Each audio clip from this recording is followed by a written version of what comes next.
The chamber of the Galactic Council was built to impress.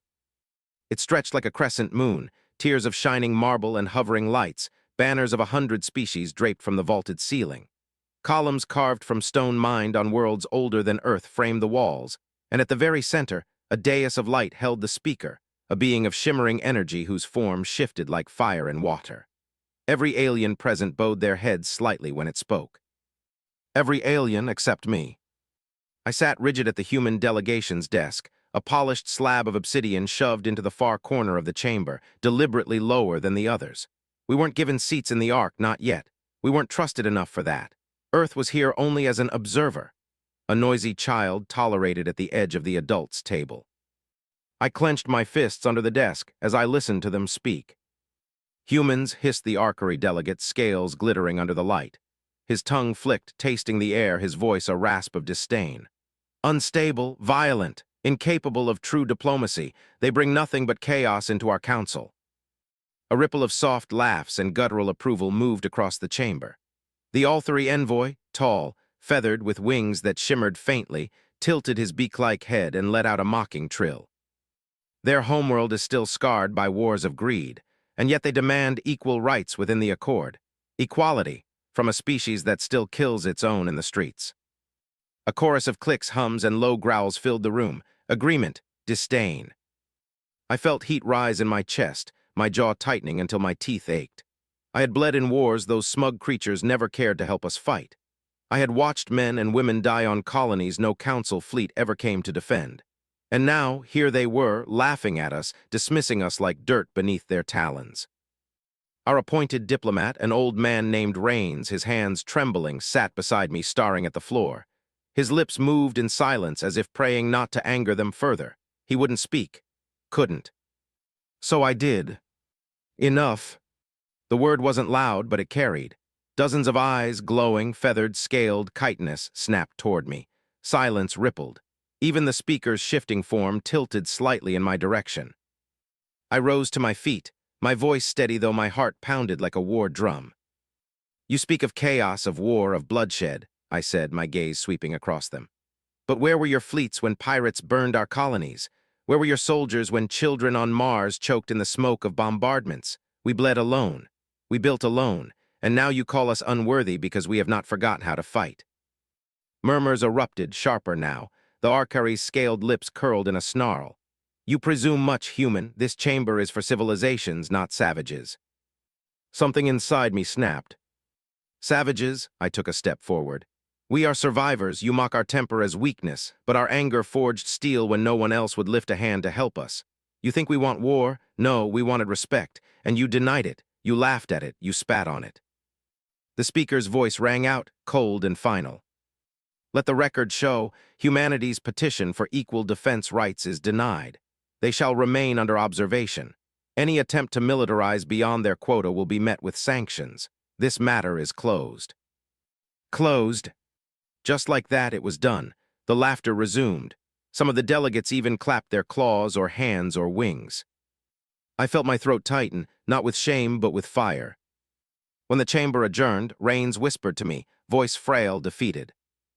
Best to let it go, son. We cannot afford war.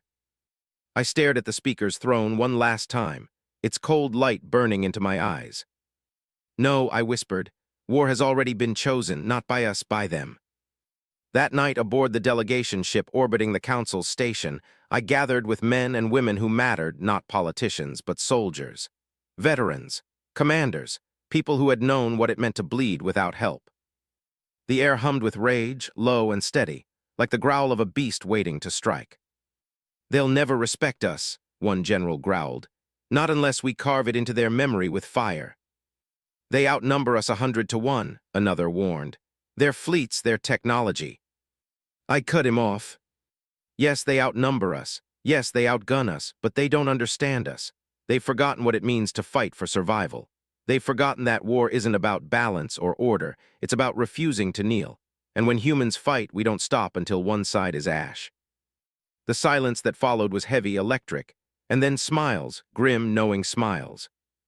Not madness, inevitability. We began to plan. Factories would be retooled, colonies armed, Earth itself transformed into a war machine. For once, the endless fractures of humanity aligned under one banner. The banner of vengeance. I stared out the viewport as the Council's glittering station shrank into the void. My fists curled, my breath steady. "They think us weak," I murmured. "They'll learn soon enough." And in that moment I swore. The galaxy would burn before humanity knelt again. Part 2, Sparks in the Dark Asterisk. The weeks after the Council's insult felt like a fever. Factories on Earth no longer built cars or ships for trade. They forged steel beasts meant for war. On Luna, entire caverns were carved into foundries, their molten hearts pouring armor for vessels that looked nothing like the elegant cruisers of the Council races. Where alien ships gleamed with symmetry and artistry, ours were blunt, brutal, alive with scars even before they left the dockyards. Predators, not monuments. And yet, even as humanity built, we knew we were being watched. Council drones prowled the edge of Sol, recording every movement. The official declaration was sanctions pending review. But we understood the truth. They were waiting for us to step too far, to give them reason to strike. We decided not to wait. The first strike came in silence. A convoy of Arcari frigates, heavy with ore shipments, drifted along a trade route near the fringe of neutral space. They traveled slow, confident, unafraid. To them, the idea of being ambushed was laughable. Who would dare? We dared. I stood on the bridge of the Resolute Asterisk, a newborn battleship whose corridors still smelled of welding sparks. Its crew weren't career soldiers. They were miners, farmers, students, people who had lived through hardship and carried it like armor. Their eyes burned with the same fire I had felt in that council chamber.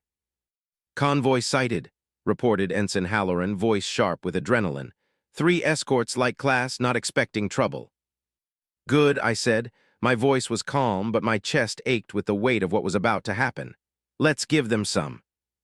The Resolute and her 2 destroyer escorts emerged from the shadow of an asteroid field. Rail guns thundered first, not elegant plasma, but sheer kinetic fury. Slugs tore through Arcari hulls like claws through glass. The alien ships scrambled, their formation collapsing before they had even fired back. Torpedoes away. Twin blossoms of fire lit the void. An escort vanished in a flash, another spun crippled, bleeding atmosphere. The last frigate turned its guns toward us, spitting plasma bolts, but it was too late. Our destroyer swept across its flank, cutting it open with missile fire. 12 minutes, that was all it took. The convoy drifted in silence, wreckage glowing against the stars. Not a single Terran ship surrendered. We detonated our cores rather than let them be taken. I watched the flames die across the void, my crew cheering around me. My stomach turned heavy. This wasn't just victory, it was a message. The Council would hear it, and they would answer. It was after that battle that I met her. We limped to a shadowport on Yitren, a lawless trading station on the edge of Cathari space. The place was a labyrinth of rust and neon, filled with smugglers, refugees, and creatures who survived by bending the rules the Council pretended to enforce. That's where Sira Velen found me. Her people, the Velen, were traders, thin-bodied, translucent-skinned beings whose veins glowed faintly beneath the surface. Most called them cowards, parasites. But when she stepped into the dim cantina where I sat, I saw something in her eyes I hadn't expected. Not fear, not disdain. Curiosity. "You're human," she said, her voice soft but edged with calculation. "The one who struck the Arcari convoy." The room fell quiet. Everyone had heard the news. Some spat when they saw me. Others turned away, unwilling to be caught near me when the Council came asking questions. "And if I am?" I asked carefully. Sierra leaned forward, her pale hands pressing on the table. "Then you should know the Council is already moving, not just to sanction, to crush. My people hear things, they're assembling fleets." I narrowed my eyes. "Why tell me?" "Because the Council has bled us too," she whispered, her voice trembled with memory. "Tariffs that starve us, patrols that enslave our young, we trade because it's all they allow. But," she hesitated, her eyes flicking to mine, "perhaps your fire can burn their chains." I studied her, an alien offering whispers of rebellion. It could have been a trap, yet something in her tone, the raw bitterness, felt real. "What do you want from us?" I asked. Her expression darkened. "Only this, if you rise against them, do not forget those of us who have suffered under their heel." Show us you fight not only for pride, but for freedom. That night her words gnawed at me. My crew thought only of vengeance, of blood for every insult. But Sierra's plea was different. Could humanity fight not just to prove strength, but to change the galaxy itself? The thought burned in my mind, even as alarms shattered the quiet. Commander, Holt, my second-in-command, burst into the room, his scarred face pale. Scouts report incoming archery hunters, 6 ships closing fast. They've tracked us here. I stood, heart hammering. The resolute Asterisk was battered, our escorts still wounded from the last fight. 6 hunters meant certain death if we faced them head-on.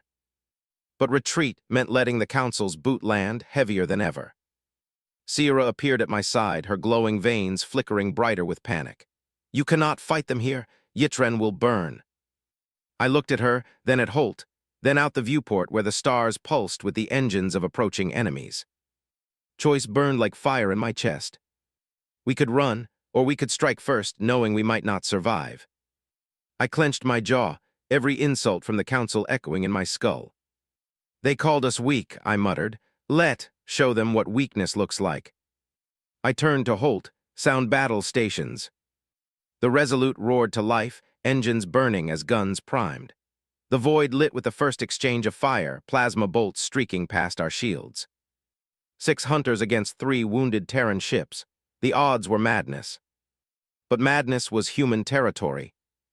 As the first volley struck, alarms howling through the bridge, I felt the fire of inevitability flare within me. This wasn't just survival. This was the spark of war. The void outside Yitren erupted in light. 6 archery hunters, sleek and curved like blades of obsidian, bore down on us. Their plasma batteries spat blue fire across the stars, lighting up the Resolute's hull. Shields flared, alarms screamed, and sparks rained from exposed panels. The Resolute wasn't ready. She was new, untested, patched with the sweat of engineers who hadn't expected her to see war so soon. But war didn't wait for readiness. Shields holding at 60%, Holt bellowed across the chaos, his scarred face lit by the firestorm outside. Return fire, I shouted. Rail guns thundered. The deck trembled as slugs the size of cars ripped into the void, smashing against archery shields. One hunter flinched back, armor cracking, but the others swarmed closer. Their formation was perfect, drilled, precise. Our crews were farmers, miners, students, but desperation forged discipline faster than any academy. Target their engines, I barked. Don't fight their shields, cripple their movement. Missiles streaked from our bays, trailing white smoke as they cut through the dark. 2 detonated against a hunter's thrusters, tearing its flank open in a blossom of flame. The alien ship spun helplessly, its formation broken. Cheers rose, ragged but fierce.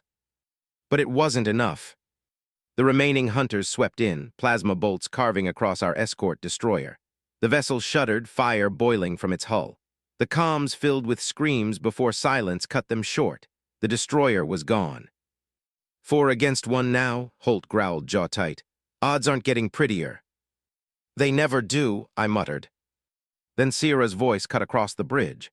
She stood at the edge, pale skin glowing in the flicker of emergency lights. You can't win a battle of numbers, she said, her voice sharp with urgency. But you can break their pride. They expect you to fight their way, formation, defense, retreat. Don't. Her eyes locked on mine. Be unpredictable, be human. The bridge fell silent for half a heartbeat. Then I grinned, the weight in my chest burning into something sharper. Helm, I said, bring us straight into their formation. Gasps rippled. Holt turned on me, eyes wide. Commander, that's suicide. No, I said coldly, it's war. The Resolute roared forward, headlong into the archery line. Plasma fire hammered us, shields collapsing, armor screaming as chunks of steel tore free into the void. But we didn't flinch. We drove into them like a spear through flesh. Brace for impact. We clipped the side of one hunter, rail guns firing point blank. The archery ship exploded in a burst of molten debris that rattled our hull like thunder. 3 left. Rotate starboard, I barked. Give them our teeth, not our throat. The Resolute spun hard, rail batteries blazing. Slugs hammered another hunter's bridge, the alien vessel rupturing into a fireball that illuminated the battlefield. 2 left. But we were bleeding. Fire poured across our deck. The bridge shook violently, consoles sparking, one crewman thrown to the floor in a spray of blood. "Shields gone," Holt roared. "Hull breach on deck 3. "Seal it," I snapped. "Keep the guns hot." The last 2 hunters circled, like wolves around a wounded bear. Plasma bolts gutted our second escort, its engines detonating in silence as the ship broke apart. The bridge went quiet, only us now. 1 ship against 2.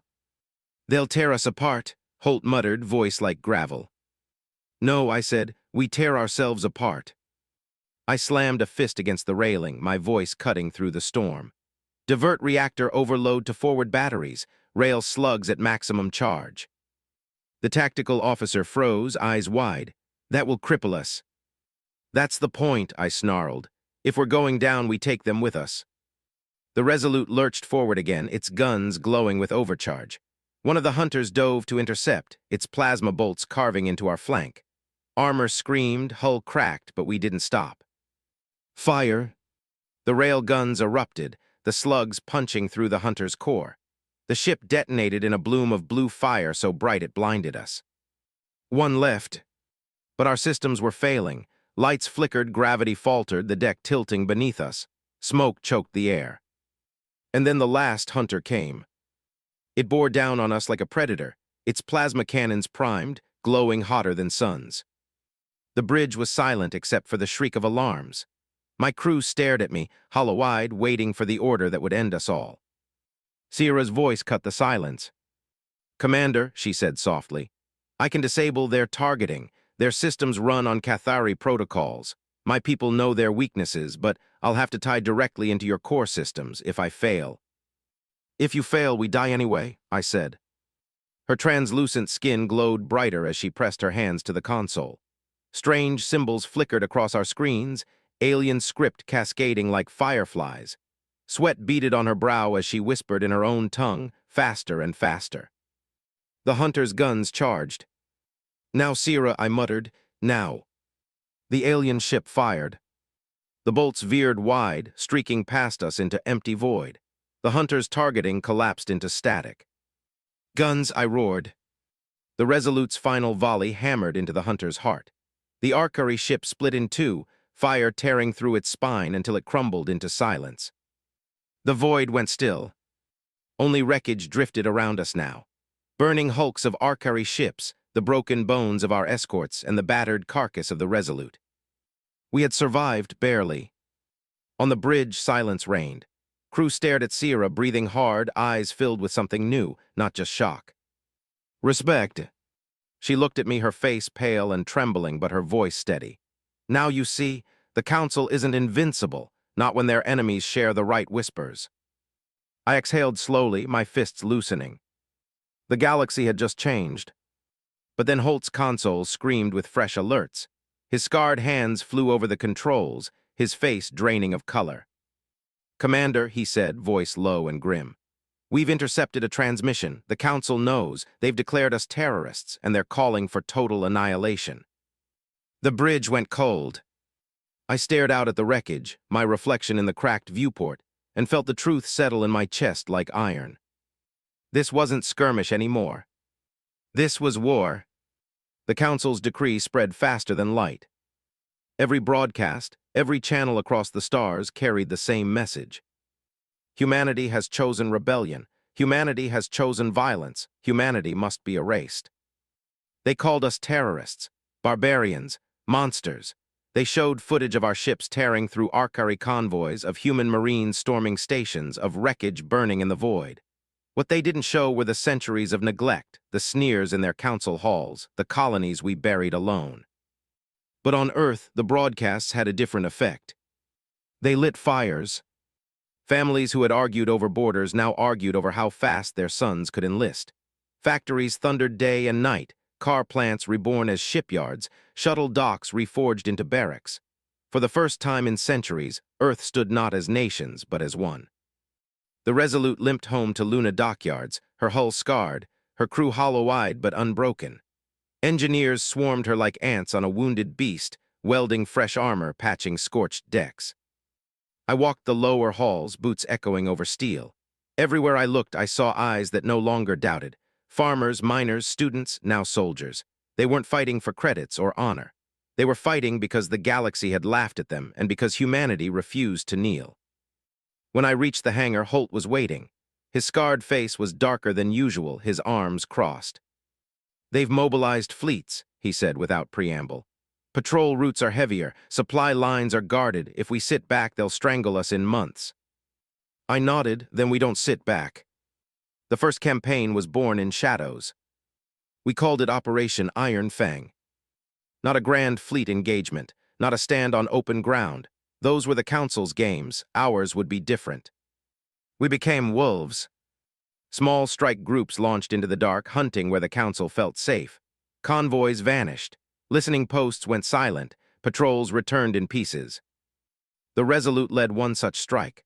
Our target, a communications relay strung like a jeweled crown along the edge of archery space. To them, it was routine infrastructure. To us, it was a knife in their throat. We struck at dawn, local time. "Guns hot," Holt growled, gripping his console. "They've spotted us." The archery frigates swarmed, precise as ever, but they were fighting wolves, not bureaucrats. "Hit and fade," I barked. "Kill their comms before they call reinforcements." Rail slugs tore through their relay dishes, detonations sending sparks across the void. Our destroyers swooped like vultures, crippling engines, leaving enemy ships drifting. We didn't stay to gloat. We stripped their data cores, planted charges, and vanished into the black. Hours later, the relay was gone, a burning carcass drifting in silence. The galaxy trembled. Each strike was a cut. One convoy here, one station there. The Council laughed at first, calling us gnats, a nuisance. But laughter turned to silence as the wreckage piled up. Their unity, built on pride and fear, began to crack. Reports poured in, whispers of arguments in council chambers, of races blaming one another. The archery accused the Althari of failing to reinforce. The Cathari snarled about wasted fleets. Smaller species, dragged into wars they never wanted, began to hesitate. We hadn't just hurt them, we had made them bleed each other. But victory carried a cost. Every strike demanded fuel, ammunition, lives. Young recruits who had dreamed of stars now dreamed only of surviving another raid. Families sacrificed sons and daughters to shipyards, to barracks, to graves. And I carried their faces with me, every report, every casualty, every silence on the comms. One night after a raid near Vega's rim, I walked the quiet decks of the Resolute. The lights were dim, the corridors heavy with smoke and fatigue. I found myself in the barracks, where young soldiers polished rifles with shaking hands. One boy, barely 20, looked up at me. His uniform hung loose on his thin frame, his eyes hollow. "Commander," he said softly, do you think we can win?" His voice wasn't mocking, it wasn't hopeful, it was desperate. I stared at him, the weight of truth heavy on my tongue. I could have told him the odds, I could have admitted the numbers. Instead, I crouched, meeting his gaze. "We won't win by their rules," I said. "But we'll win because they've forgotten what it means to bleed for survival. We haven't. That's why they should fear us." His eyes flickered, a spark catching in the hollow. He nodded once, holding onto my words like armor. But fear works both ways. 2 weeks later, scouts brought word. A council fleet was moving toward Vega 7, one of our outer colonies. 50 ships, bristling with alien firepower, marching to make an example of us. If Vega fell, the council would declare victory. Humanity would be painted as reckless fools, crushed in the void. The Terran Defense Council gathered in a bunker beneath Geneva. Admirals snarled over star maps, generals cursed over losses. Fear filled the air like smoke. "They'll drown us in numbers," one muttered. "We can't meet them head-on." I slammed my fist against the table, the echo silencing the room. "Then we don't hold the line, we bite, we claw, we bleed them until their numbers mean nothing. Vega doesn't fall, not while we still draw breath." Holt gave me a grim smile. "Madness," he muttered. "Human," I corrected. When the fleet jumped, my chest felt carved from iron. The Resolute led the vanguard, engines roaring as we fell into the black maw of battle. 50 alien warships filled the void, their guns glowing like suns. The battle for Vega began. The void above Vega 7 lit with fire. 50 Council warships, their hulls gleaming like obsidian blades, bore down on us in perfect formation. Their shields shimmered, their weapons glowed, and their arrogance radiated like heat. To them, this was a show of force, a lesson to the galaxy. To us, it was survival. The Resolute led the Terran fleet forward, engines roaring, her patched armor groaning against the strain. Around us, 20 human ships of every shape and size took formation. Some were new destroyers from Luna's shipyards, bristling with cannons.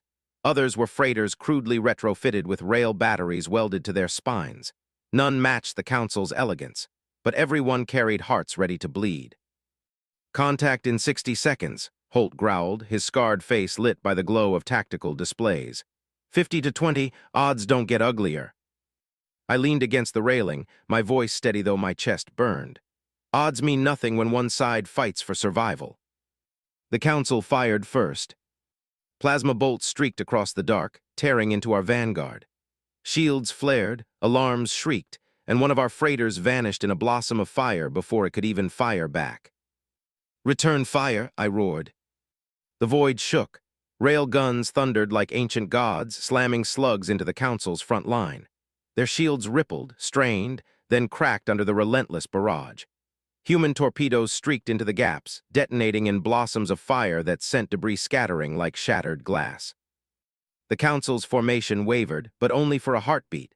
Their cruisers closed ranks, plasma storms hammering our smaller ships. "Destroyer Ironstar down," Holt bellowed. "Hammers fall crippled." The comms screamed with chaos, voices cut short by fire, but still we pressed forward. We fought like demons. Human ships darted like wolves, fast and reckless, slamming into enemy flanks. We rammed their cruisers head-on, detonated cores point-blank, boarded vessels, and gutted them from within. Every loss we took was matched by 3 of theirs. The Resolute tore through the void, her rail batteries glowing red from overuse. "Target their carriers," I barked. "Cut their fangs before they rip our throats." Torpedoes hammered into a Council carrier, its engines erupting in blue fire. Human Marines boarded the wreck, planting charges before vanishing back into the dark. Moments later, the vessel split apart, its carcass lighting Vega's skis. Cheers rose on the bridge, raw and ragged. For the first time, we weren't just surviving, we were winning. But the Council was vast, and pride dies slow. A formation of archery warships swept around our flank, their guns tearing into our rear guard. 3 of our frigates went up in fire within minutes. "They're surrounding us," Holt shouted. "Then let them close," I snarled. "We bleed them tighter." The Resolute dove into their line, rail guns spitting fire. Our destroyers followed, torpedoes slamming into engines, cutting their perfect formation into chaos. Plasma bolts hammered us in return. The bridge shook violently, sparks raining from shattered panels. Smoke filled the air, choking the crew. "Shields gone," cried the tactical officer. "Hull breach on deck 4. "Seal it," I roared. "We're not done yet." The Resolute shuddered as another volley tore through her side. The deck tilted beneath us, the smell of burning steel filling the air. Still, we pressed forward into the heart of their line. Because that was humanity's way, not to endure, to defy. Ours bled away in fire and steel. The void was a graveyard of wreckage, human and alien ships alike burning silently as they drifted through the stars. And then slowly, impossibly, the tide shifted. One by one, Council ships faltered. Their precise formations shattered. Their captains, untested by real war for centuries, panicked under the storm of human ferocity. I saw it in their movements, in their hesitation. They weren't fighting us. They were trying to understand us. And they failed. "Council fleet is retreating," Holt's voice cracked with disbelief. "They're pulling back." I stared at the tactical display, my chest heaving. It was true. The Council fleet, 50 strong at the start, was breaking, limping away, bleeding, defeated. We had held Vega. The bridge erupted with cheers. Soldiers wept openly, slamming fists against consoles, hugging each other through smoke and blood. For the first time in living memory, the Council had been forced to retreat. But I didn't cheer. I stood at the viewport, staring at the wreckage drifting across the void. Our ships floated among the dead, scarred and broken, half of them gone. Thousands of names lost. Holt came to stand beside me, his scarred face pale. "We did it," he said softly. We stood against the council and lived. I shook my head slowly. No, Holt, this isn't the end. This is the beginning. They won't forgive this. They'll come again harder with more fire than we've ever seen. He gave a grim smile. Then we bleed them again. I looked down at Vega, still burning beneath us, its colonies scarred but alive. Humanity had proven something the galaxy thought impossible. We weren't prey, we weren't children. We were wolves. But victory carries whispers. Hours after the battle, intelligence came through intercepted transmissions. Alien voices, snarling, accusing, tearing into each other. The Cathari blamed the Arcari for hesitation. The Althari accused the Cathari of cowardice. Smaller species questioned why they should bleed for the arrogance of giants. The council was cracking, and in that crack I saw our chance. Back in Geneva, the Terran Defense Council convened among the ruins of a city still scarred by orbital strikes. Admirals and generals leaned over maps, voices ragged with exhaustion. They'll rally, one said. Next time they'll bring more than 50. Then we strike first, I said, my voice cutting through the smoke. Dozens of eyes turned toward me. We've been reacting, surviving, that ends now. We take the fight to them, deep into their space. We burn their pride until the galaxy sees them bleed. Silence followed. Some stared in horror, others in awe. Finally, Holt leaned forward, his scarred mouth curling into a grim smile. Madness, he muttered. Human, I corrected. And so the plan was born. Operation Iron Fang would become something greater. We would not wait for their armadas. We would strike their strongholds, their fortresses, their pride. And our first target was already chosen, Norak Prime, the Arcari's jewel, a fortress world considered untouchable. If we took it, the galaxy would never again doubt humanity. Norak Prime. To the Arcari, it was pride made flesh. A fortress world of jagged mountains and steel spires, its surface bristling with cannons that could gut a battleship in a single volley. Orbital defense rings circled it like the teeth of a predator, each one loaded with enough firepower to annihilate a fleet. No sane commander would attack it. But humanity had never been sane. The fleet assembled in silence. Dozens of Terran ships drifted in the black, patched, and battered veterans of Vega, joined by new monsters rolling off Earth's shipyards. They weren't elegant, they weren't pretty. They were dark, brutal, built for one purpose, killing. On the Resolute's bridge, the air was suffocating. Soldiers stood at their stations, jaws tight, hands clenched on controls. They knew the odds, most wouldn't come back. I walked the deck, my boots echoing against steel. Every face I passed turned to me, eyes hollow with exhaustion but burning with fury. They call us savages, I said, my voice carrying across the bridge. They call us unstable, violent, incapable of diplomacy. Maybe they're right, but that's why we're still here while empires rot in dust. We fight because we must, and now we fight because we choose. The silence that followed was sharper than any cheer. Set course, I said, Norak Prime. The first volley came before dawn, local time.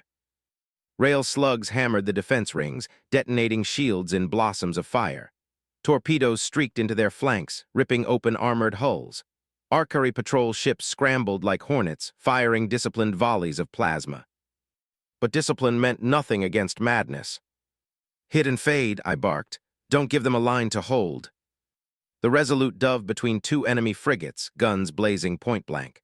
One exploded in a storm of flame, the other spiraled crippled, its spine broken. Our destroyers followed, hammering engines, detonating fuel lines, carving the enemy's order into chaos. The void became fire. Alarms screamed across the bridge, sparks raining from shattered panels. Shields at 30%, Holt roared. Deck 4 breached. Seal it, I snapped. Target their shield generators. Missiles tore into the planetary defense grid. One by one, the towers along Norak's jagged ridges fell silent, explosions lighting its surface like volcanic eruptions. Dropships screamed from our bays, plunging through atmosphere, carrying Marines who knew they were storming hell. I was among them. The dropship rattled violently, plasma fire streaking across the skis. Soldiers sat shoulder to shoulder, faces grim, weapons clenched. No speeches, no prayers, just silence. When we hit dirt, hell opened. Arcari defenders swarmed through the jagged streets, their scaled forms armored and bristling with weapons. Plasma bolts scorched the air, hissing through smoke and blood. "Push forward," I roared, my rifle hammering as we carved through their line. Holt fought beside me, his blade a blur of steel and fury. Sierra was there too, guiding squads with sharp precision, her pale skin glowing under fire, her voice cutting through chaos like a blade. Every step was bought in blood. Corridors filled with smoke and bodies. Barricades turned into slaughterhouses. Streets became rivers of fire. But we didn't stop. We couldn't stop. By nightfall, we breached the command spire. Its steel walls shook with explosions, its defenders snarled curses about savages. The archery commander, a towering brute of scale and hate, stood at the center, snarling through sharp teeth. "You think this changes anything?" he hissed. "You are a disease, we will purge you." I raised my rifle, my voice cold as iron. "You should have left us alone." And we cut him down. When the spire fell, Norek Prime fell with it. For the first time in living memory, a council stronghold had been taken, not by rebellion, not by sabotage, but by brute human force. The message was undeniable. Back aboard the Resolute, I stood at the viewport, staring down at the burning planet below. My crew roared in triumph, their cheers echoing across steel. But I felt only the weight. Holt joined me, his scarred face lit by fire. "We've lit the galaxy on fire, Commander," he said grimly. "The Council won't sit idle after this." I nodded slowly. "Good, let them come. The more they rage, the more they fracture." He gave a grim smile, always the optimist. "Not optimism," I muttered, "inevitable." But inevitability has teeth. 2 weeks later, the alarm screamed again. Long-range sensors picked up movement in the Sol corridor. At first we thought it was a bluff, another fractured fleet stumbling in rage. But when the reports piled in, the truth became clear. They weren't fractured. They weren't hesitant. They were united for once in hatred. 200 ships, drawn from half a dozen species, marching for Earth. The War Council in Geneva fell silent when the intelligence officer finished. Admirals who had shouted during strategy sessions now sat pale and cold. "This is it," one whispered. "They'll break us in Sol, they'll burn Earth, and the rest will collapse." I leaned forward, fists tight against the table. "Then we don't wait for Earth to burn. We don't fight where they expect us. We don't defend like them. We ambush. We bleed them in the Kuiper Belt where their formations mean nothing. We turn Sol itself into a trap." Silence fell. Slowly, grim nods spread. The plan was born in fire and desperation. Operation Silent Fang. And so, as Earth prepared for annihilation, we moved into the dark. Mines hidden among asteroids, stations retrofitted into fortresses, even the rock colonies turned into engines of steel and flame. The Council thought they were marching to crush us. What they were marching into was a graveyard we had built for them. The Kuiper Belt was quiet. Asteroids drifted in endless dark, their shadows stretching across the void. To the untrained eye, it was silence, emptiness. But to us, it was a battlefield waiting to ignite. We had hidden mines in the ice, rigged engines to asteroids, turning them into crude fortresses. Stations had been reforged into cannons. Every rock became a weapon, every shadow a blade. And in that silence, 200 Council ships marched into the Sol system. They came in glittering formation, massive carriers, cruisers, and destroyers arrayed like a wall of fire. Their weapons glowed brighter than suns, their shields hummed like storms. They had come to burn Earth, to erase humanity from the stars. I stood on the bridge of the Resolute, her patched hull groaning, her crew gaunt but unbroken. Holt was at my side, scars catching the glow of the displays. Sierra stood behind us, her translucent veins pulsing faintly as she monitored interference codes. "They think we'll fight like them," Holt muttered. "Static lines, glorious last stands." "Then let's remind them," I said, my jaw tight. "We're not like them." The first volley came from silence. Dozens of hidden torpedo launchers detonated across their front line before their shields could cycle. Half a dozen ships went up in flames before the rest even realized they were under attack. Then the asteroids came alive. Engines flared, rail guns mounted on rock hammering into the Council's ranks. Mines detonated in blossoms of light, tearing through formations. The void exploded with chaos.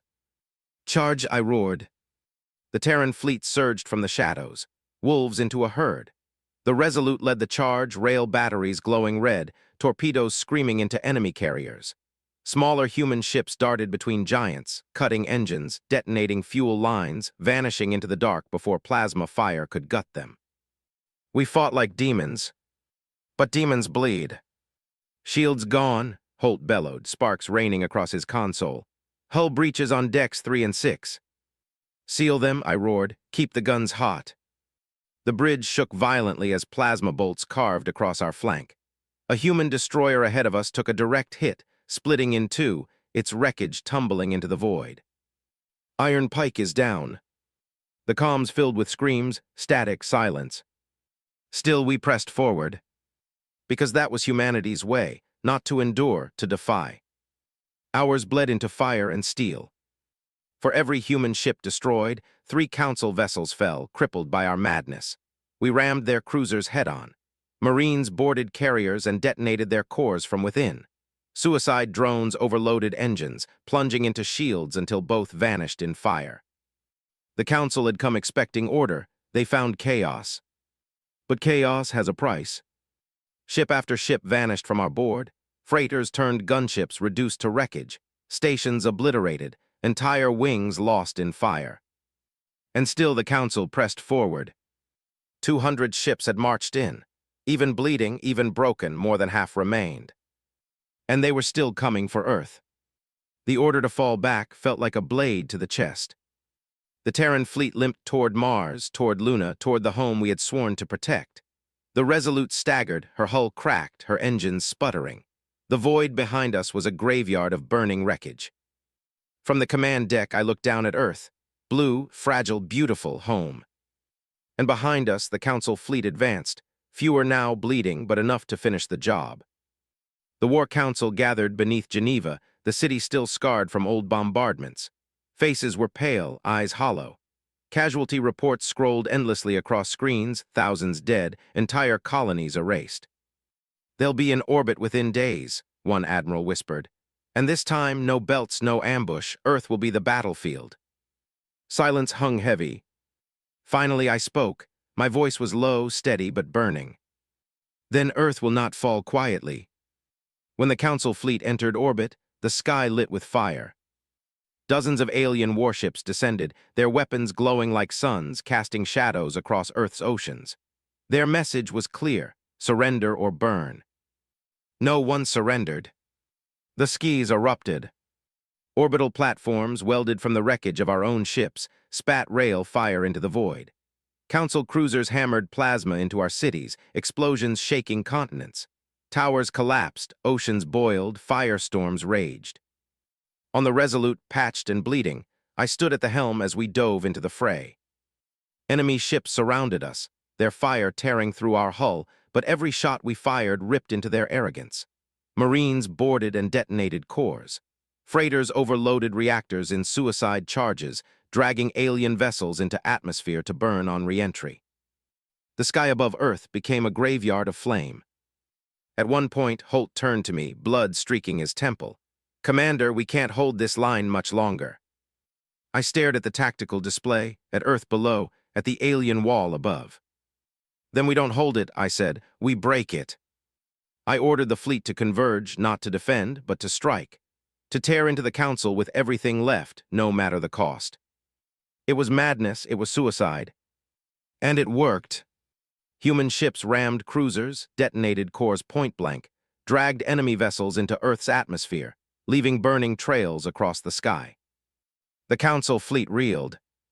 They had expected submission, they had found sacrifice. They had expected weakness, they had found fury. By the time the last volley faded, Earth still stood, scarred, burned, but alive. And the Council fleet limped away, crippled, their pride in ruins. I stood on the Resolute's bridge, staring down at Earth through cracked glass. Cities smoldered, oceans steamed, millions were dead, but humanity still lived. Holt stood beside me, his voice quiet. "They came to break us, instead we broke them." "No," I said softly, my fists clenched on the railing. "This isn't the end, this is only the beginning."